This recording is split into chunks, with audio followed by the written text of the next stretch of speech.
Hello to our Urban Collaborative members to today's CollabTalk. Today's conversation is the second in our September series where we are focusing on our students who are multilingual learners and who may have also been classified as a student with a disability. Last week, we shared with you our CollabCast conversation with Carrie Parker, a researcher in this field, where she discussed their learnings from working with teachers and hearing their perspectives on practices that support these learners. Today, we continue our focus on these learners as we are joined by Lela Rondeau from Los Angeles Unified School District. In this collab talk, Lela will be focusing on students with disabilities who struggle to be reclassified from being seen as English learners to English proficient in their school district. California, as many of your states do, requires students to pass an assessment in order to be reclassified as English proficient. LA Unified has developed an alternate reclassification method through the IEP team process, where using the state's requirements of the IEP teams distinguish between issues of language acquisition for the students versus processing needs. Let's listen in to Lela as she discusses this process and the students this applies to. But before we start, some housekeeping for our participants who are logged on. Closed captions have been enabled. Click on the icon at the bottom of your screen to turn it on for yourself if you need that support. We are a small group today. We ask if you can please turn on your cameras so we know who we are talking with. Also, we'll be recording this collab talk as we know many of our members were not able to join but have questions about this process. For our time today, we will start by first listening to our speaker, have an opportunity to ask clarifying questions, share our experiences, and as always, learn from each other. Even though we will stop for questions after Lela has shared, we encourage you to use the chat to put down any questions you may have while you're listening to Lela. Without further ado, I officially introduce our speaker, Lela Rondeau. Hi, Lela. Hi. Sorry. Hi. No, that's okay. Lela is the Administrative Coordinator of Instruction for the Los Angeles Unified School District's Division of Special Education.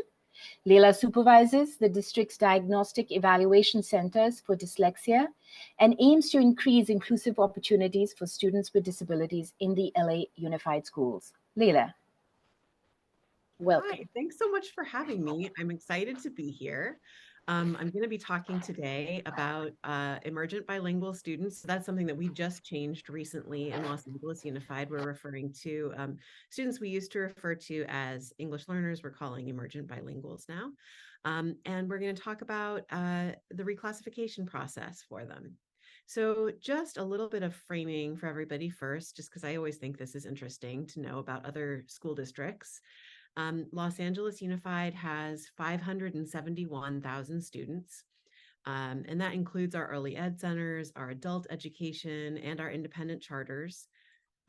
We encompass a very large geographic area, so 710 square miles, and that's one of our largest challenges as a district is to get a lot of synchronicity amongst all of these different schools in this huge area.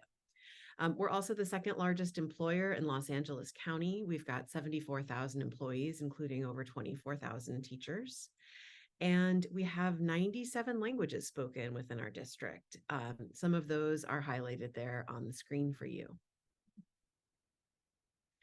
So just a quick bit of background. I'm not going to spend too much time here, but who are our emergent bilingual students with disabilities? We're talking about students who are a national origin minority. Their home language is any language other than English, limited English language proficiency, and they're in the process of learning academic English. And of course, students with a disability, we're looking at students who have an IEP. They're formally identified as having a disability in one of those 13 disability categories. And it's adversely impacting their learning, and special ed is required for their progress. So on this table, we have some, but not all, of the eligibilities that students who are dually identified can fall under. These are the special education eligibilities in the state of California. So what you might notice, and I think that, yeah, is that the highest category is our students with learning disabilities, specific learning disabilities. Um, Also very high are students' speech and language impairment, students with other health impairment or OHI, and students with intellectual disabilities, which is students who have extensive support needs typically. So these are the categories, I believe, that are the highest in terms of students who are dually identified.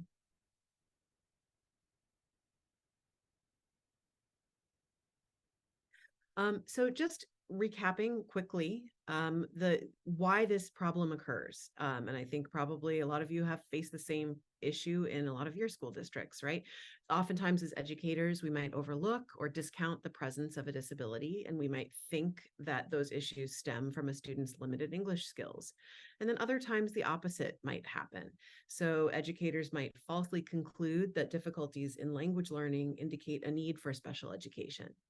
And there's some features that appear to be similar between these two groups of students.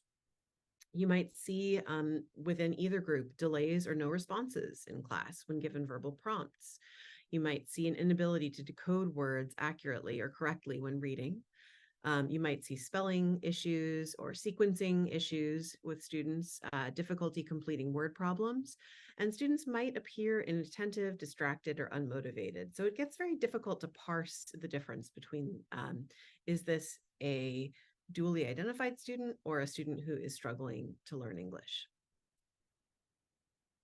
So I'm sure many districts have different solutions. We came up with a solution for our district. I think it was in 2018, approximately. So about 5 years ago. And we have a reclassification bulletin. So we've issued some guidelines for IEP teams. What we know is that students who are dually identified, so students who are both English learners and have special needs, are about twice as likely to become long-term English learners as their peers who are not dually identified. So knowing that, we knew that we needed to have a policy in place based on the state's criteria as well, so that we wanted to make sure we're in compliance. So in the state of California, those 4 criteria are here. They're defined in our ed code. So those 4 criteria for reclassification, I'm going to sort of skim over this idea. It's the assessment of English language proficiency. So in the state of California, we use the LPAC. It's teacher evaluation, so a review of the student's mastery of the curriculum, parent opinion, and then a comparison of the student's performance in basic skills. So how does the student compare to other students who are their same age? These are required for every student in California. So based off of that, we created reclassification qualifications specific for emergent bilinguals who are also students with disabilities. So our criteria here is that the student has to have received 4 years of English language development services. Student has to be in 4th grade or above. Student needs to attend school regularly, has not met at least one of the 4 criteria that were on the last slide for reclassification, and the student has an active IEP. So the reason we have that active IEP clause is we don't want people to be referring students for special education solely on the basis of them being an English emergent bilingual student and not having reclassified. We want to make sure that that's a true disability that we're addressing here. So the piece that our students, the 4 criteria, the one that is most challenging for our students with disabilities is passing that state assessment. So for us, that LPAC, every single year, it gets increasingly challenging to pass. So that typically is the area that our students need the most support in. So in terms of collaboration, we require that we have both the EL designee, or I guess they're the EB designee now, and IEP case carriers in communication when they're completing the forms for this reclassification. And that collaboration is very helpful in terms of collecting a whole bunch of data so that we can look at a student in a lot of different areas, and so that there's continuous dates to be meeting and working in collaboration. And I saw in the chat, and I apologize for not clarifying this previously, I referenced the LPAC. So LPAC is it's an acronym, as we love. It's ELPAC. So English Language Proficiency Assessment Consortium, I guess, something like that. You know, fill in the letters as you like. So then the other piece that we put a lot of emphasis on is the student's English language proficiency commensurate with that of an native English speaking peer with a similar disability and in the same grade level. So we have these two kind of adorable, they seem adorable to me, even though they're just outlines, but they have such big heads. It's like so cute. Okay, so there's the LTEL with a disability, the long-term English learner, and then the native English speaking peer. When we look at them, if we see that they're on around the same level, then that kind of gives us one additional clue that this might be a manifestation of the student's disability as opposed to arising from their needs as an emergent bilingual student. So let's get into the policy, which is what excites everyone, I know. This is what it looks like. So hold on to your hats. This is not a waiver. These are different attachments that we require IEP teams to complete. And they are relatively dense because we wanted to have it be as few pages as possible. And I would not expect you to be able to see very much on this slide. So I'm going to dive in a little bit deeper on some of these subsequent ones.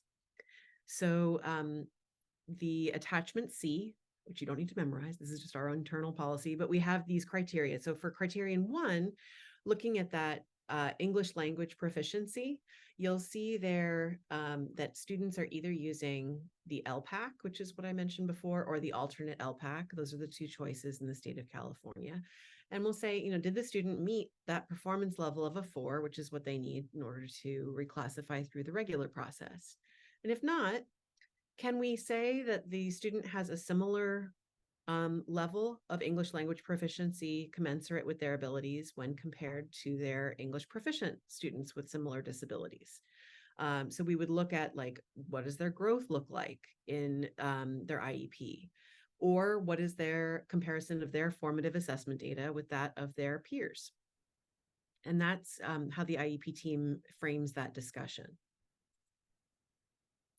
Criterion 2 is about the student's academic performance. So again, this is less of an issue than the first one. Did the student get an overall grade of 3 in their English language arts, or a C or better in their grade level English or their ELD course? So if not, then we would look at other pieces to see if it's a manifestation of their disability. And I'm going rather quickly through these because you're going to have access to the actual documents. So you can pore over them and take what would be helpful for you from those. The third area is that parent or guardian opinion and consultation. So if that's we just want to make sure that the parents are participating in the discussion. So this one's not an issue. And then criterion 4 is the performance and basic skills. So some of what we've used in the past for basic skills, our district has some district-wide assessments that we've used. So in the elementary grades, historically, we've used DIBELS. But moving forward, we now are using iReady in TK through 12. So all students are using that. And we would look at that as one piece. For our students who have taken the SBAC or the Smarter Balanced Assessment, we would look at those scores. We might look at the alternate assessment for students who are on the alternate curriculum in our district, students with extensive support needs. And then, assuming that the team is like, you know what, yeah, we feel like this student does need to reclassify and would benefit from that, then the IEP team writes this determination. We are fairly strict that in a regular IEP meeting, the administrator might send a designee in their place. But for this particular type of IEP team meeting, we require that an administrator be present. So we don't allow there to be, for example, a counselor who is overseeing this IEP process as opposed to the assistant principal or the principal. We want to make sure that this is really a thought through reclassification, because the last thing we want to do is take away the student's opportunity to be continuing to learn English if they are benefiting from that. And if we really think that that's something that is a continuous need, we're trying instead to have kind of another channel for our students with disabilities so that they can reclassify and get that much needed space on their schedule in middle and high school so they can take the electives that often are the motivating factor for keeping them in school, and also just passions and helping them grow in these other areas, having an additional space for remediation in other subjects as well. So with that, I think I'm going to pass it back to you all, and we'll see if there's any clarifying questions I can answer. Thanks, Lela. So let me start us off. I saw in your slides you talked about and heard that you talked about that this started in 2018, this particular policy, and it's now 5 years later. Just wondering about what impact you've seen in the IEP teams, like, and what conversations have been happening around this in those 5 years? Yeah, no, I'd be happy to talk about that. So we have seen that this has been very helpful in raising our reclassification rates for students with disabilities. I have a slide that I presented not that long ago, and it shows that we are slightly above our general education students in getting students with disabilities reclassified. So I want to say that the reclassification rate is around 26% now. That's like off the top of my head. So, but it has increased gradually over the last several years. Another change that we made with this policy is that previously, until last spring, we were requiring 6 years of designated English language development instruction, and we just changed it to 4 years. Our rationale for that was that we were still seeing that not as many reclassifikations were happening as we think could be happening. And we wondered if maybe having it as a possible process at the elementary school level would be helpful. Number one, because just seems like there's a lot more parent involvement at the elementary school level. And the teams the schools tend to be a little bit smaller. It's a bit of an easier process to make sure that's continuously happening. And also, now that we have early transitional kindergarten and universal transitional kindergarten in our state, we're having more and more students who are getting a lot of that designated instruction at the elementary level. So we've seen a lot of success with this, and we're expecting to see an even higher number of students reclassify this year now that it's gone lower. I have a question as well. So with kind of the changes and everything, how have you noticed the community, like parents, students, even like school administrators, how have you noticed them react to this or respond to it? Yeah, I think what we see in our district is that systemic change takes a couple of years. So I think the first couple of years, people were a little bit like, what policy? Like, what are you talking about? We did a lot of presenting to groups and repeatedly, like, let's go through it. Let's make sure that everybody knows that this policy is in place, because it had been something that had been asked for a long time. And there were, of course, some early adopters, but there were also some schools that I spoke to where they were like, it just seems kind of overwhelming, right? Like, we're going to have to fill out 4 more pieces of paper than we already do. And our IEP is notoriously like a novel already. Is it going to be worth it? So I think what one school that I spoke to, it really resonated with me. They incentivized their teachers doing it the first time. So they paid them Z time for the hours they spent the first time they went through the process. That's our shorthand for extra pay. And when they did it the first time, they kind of realized, oh, it's not as bad as I had predicted. But having that slight incentive for just that first round was very helpful in terms of getting teachers on board and helping them see that although there were a lot of fields and these are very dense looking documents, it wasn't any information they didn't already have. I have a question. First of all, this policy is great, and I think it's easy to use, easy to understand, and complete. My question is around kids with intellectual disabilities and passing that objective assessment instrument. And I see that you have here the alternate assessment. Does that help? Does that work? Because I know that when I was in the last district I was in, we had a hard time with the kids with intellectual disabilities passing an objective assessment. And what did that mean?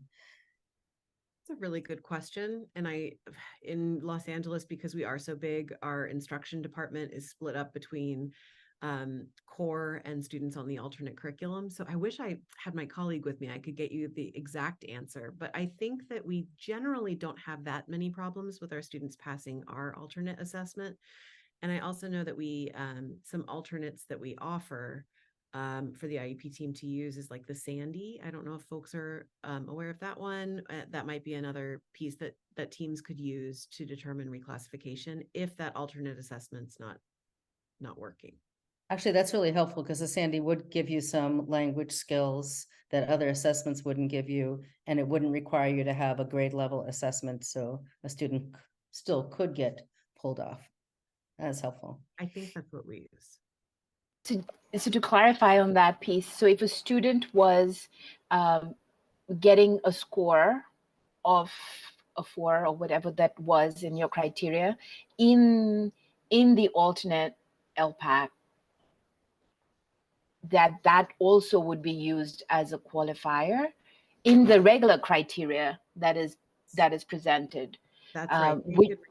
They could reclassify through the regular reclassification means. They might not even have to have an IEP team as long as they were, those other 4 pieces are, basic skills compared to their peers, and parent opinion and grades. So it's less for our students on the alternate curriculum that we need this. It's more for our students who have learning disabilities. And that's really helpful because again, in other places, it's been the opposite issue. And so I love that isn't a barrier for kids with intellectual disabilities. That's important. And just to again clarify, because I think Lauren and I are thinking about some of the similar districts, because it is that group of students that usually have seen this barrier, and for you to be thinking about it for our students who may have the classification of specific learning disabilities, it's a different place where I'm now, my head is going to. But as a question connected with the students with intellectual disabilities, if they are already meeting that criteria, that is set by the state of California. That's not a revision in your policy, which is, I think, also where some of our members might not see that. So this might be another place for you to connect with, to think about this reclassification process, because you may, in your state, may not have the students with intellectual disabilities be able to be reclassified because your state may be not thinking about using the alternate assessment for your state as a criteria. So I just wanted to connect that for our other assessments like Sandy, or other assessments like, which a lot of states. That's fantastic. Great. So, can I ask one more question before we move on? When you talked about the students who already have an IEP as opposed to the initial IEP, I know that there are many places where right in the initial IEP, or even a recommendation for a student who might be a multilingual or a bilingual, however we are labeling students,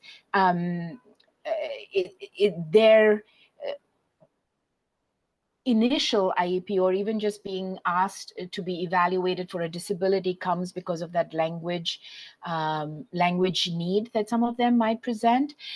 So I was just wondering if you can talk a little bit more about how you have advised the schools to think differently for the initial IEP as opposed to these students who already have one.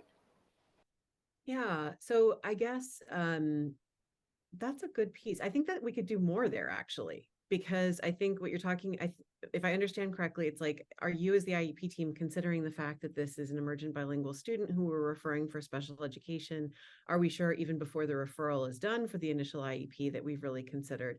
Yeah, I think that we may need to do more training on that. We've been doing some in past years, and we partner very closely with our multilingual, multicultural education department. So they do a lot of trainings during the year.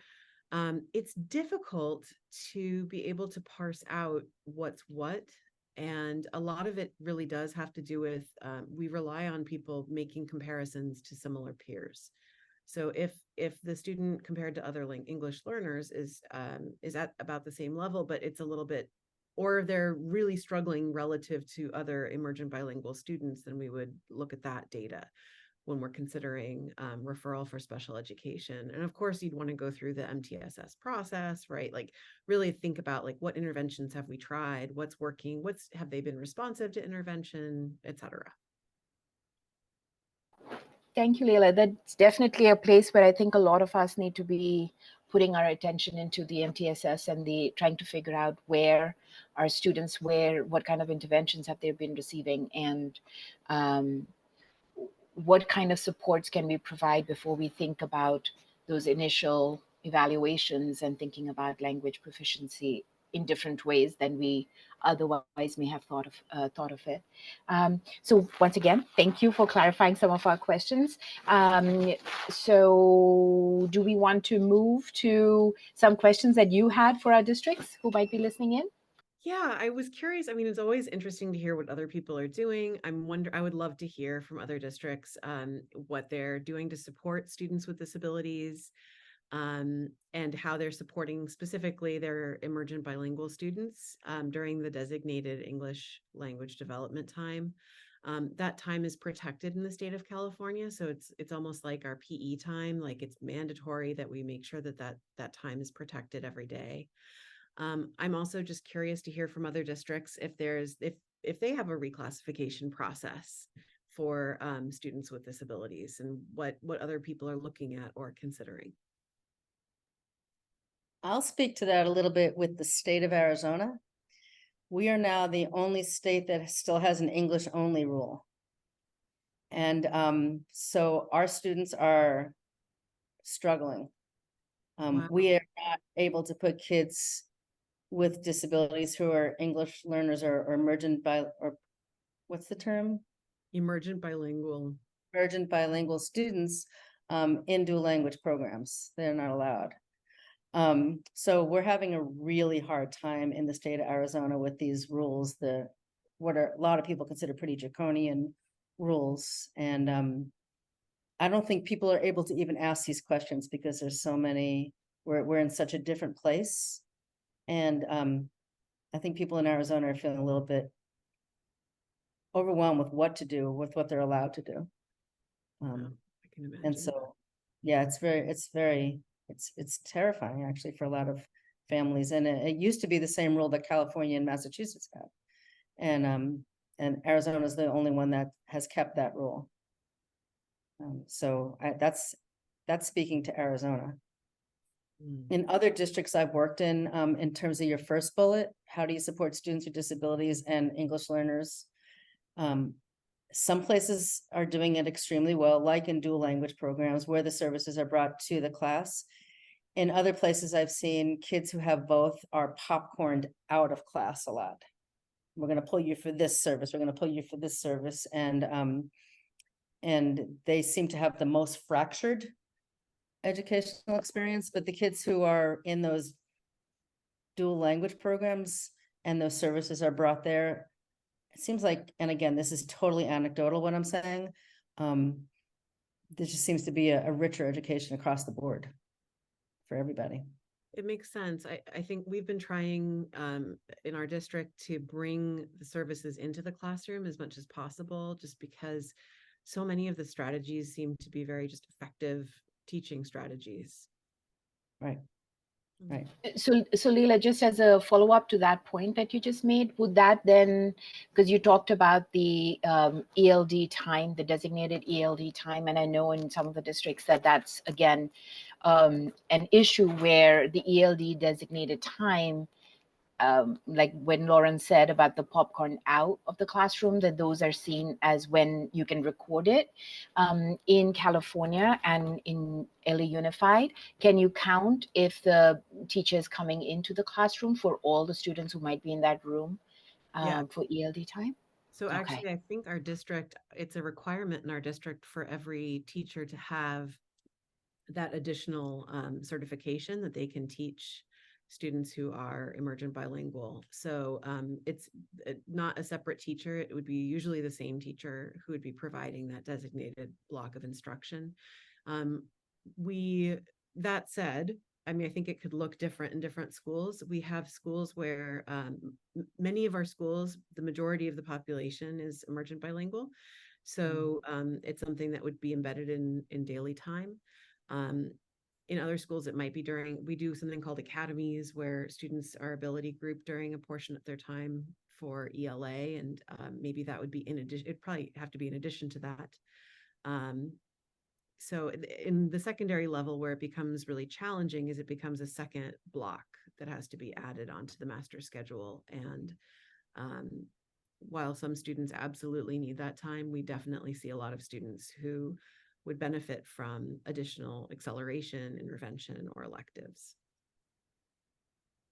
The other thing I hear from districts is a continued confusion around how to distinguish between disability and English learner status or emergent bilingual status. And I know that there are some answers that we could be using, and I'm wondering where you find that information and where you have figured out how to do those assessments well. What have you done, and how can we share that with other places across the country? Oh boy, that's a good question. And I'm trying to think, I think what I understand of it in our process is that a lot of it has to do with comparisons to peers. Right. But I'm sure that there is more recent research than that. I actually weirdly, maybe 2 weeks ago, Alfredo Artiles from Stanford was here in LA speaking. And he was talking about some new research he has about affirming students' dignity. And this idea, he was talking about this conflict, right? Of are we referring too many students or too few? And to be totally frank, I'm not sure what the conclusion is. But I am desperate to hear more information on that topic, as I'm sure many, many people are. I think the conclusion is we don't know. Yeah, maybe that's why. Yeah, it's fair. I mean, I think we have that question asked a lot. Like, are we overlooking students that we shouldn't be, or are we over referring? It's very hard to know. Well, the data across the country is in some places you're over identifying, and some places we're under identifying, and I don't think there is an answer. Well, that's no Unfortunately. fun. We want definitive answers. We want formulas. That's why we have you on, Leila, not for the definitive answers, but definitely for the idea that in finding those definitive answers, we need to be able to sit together and kind of hear each other and see what our processes are and learn from each other, because otherwise to come up with those answers already that are so hard to come up with, but by doing it alone, it becomes even harder. So so thank you for sharing the process that LA Unified has done. And I know that you have some additional slides around some of the practices that you wanted to just direct people to, just so that they can, some of the practices that teachers you've seen LA Unified use. Yeah, thank you for asking that too. So we do have some lesson accommodations and supports for our dually identified students, and I'd be happy to give the links to all of these pieces. Our team did work on some accommodations that are specific for our students who are emergent bilinguals with disabilities. You'll notice, of course, on a lot of these slides, we're still using the old language because this is a very recent shift for our district. But anyway, just some ideas of things that we would recommend. Most of it is not so out of the, actually, I think all of it is pretty common knowledge, common understanding of what we would do with students, regardless of if they have a disability. But just to point those things out to teachers. We also have our MMED department, again, multicultural, multilingual education division, has some of these pieces in the framework where like what is the difference between designated ELD and integrated ELD, and what those focal elements look like. They have some pieces like these conversation norms that we use with students in classrooms, how to have constructive conversation skills. So just some resources that our teams have developed over the years. And then we also had thought about the lesson accommodations in the conversation norms. So, thinking about use your think time to study the visual text. So giving these explicit instructions to students, using both written and oral prompts, right? So what these pieces might look like if you have a student who has a disability as well. So happy to share these pieces as well. And also happy for folks to contact me and just to be thought partners and collaborators. We certainly don't have all the answers or the formula yet, but we'd love to talk to other folks and learn more about what's working in other places. And we're very happy to share what we've done too. Thank you. Thank you again, Lela. I think just this conversation just reminds us that we all do need to learn from each other and bring other processes, sharing them, thinking about it, and going through that, because we definitely don't have those definitive answers. And I think we all look for them, search for them, but coming up with those definitive answers requires all of us to be able to talk to each other. So thank you for sharing your email. And members, if you feel like you want to reach out to Lela directly, feel free to do so. Otherwise, you're also welcome to just send us an email at the Urban Collaborative at asu.edu. We'll share the email again at the end.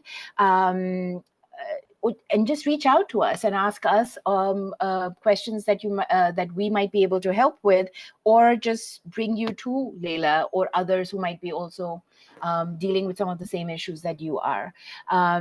Thank you once again, Lela. We are looking forward to meet Lela and others from the districts who are coming to continue this conversation at our Phoenix meeting, which is a fall member meeting happening in Phoenix, Arizona this October 4th to the 6th. If you haven't registered, reach out to us ASAP so we can correct that.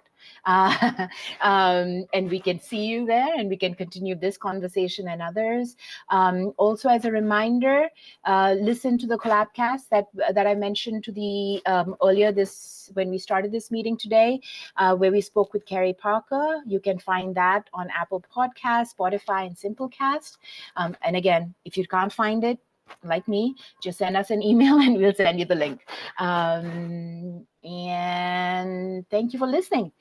We encourage you to email us. And again, that's where our email is.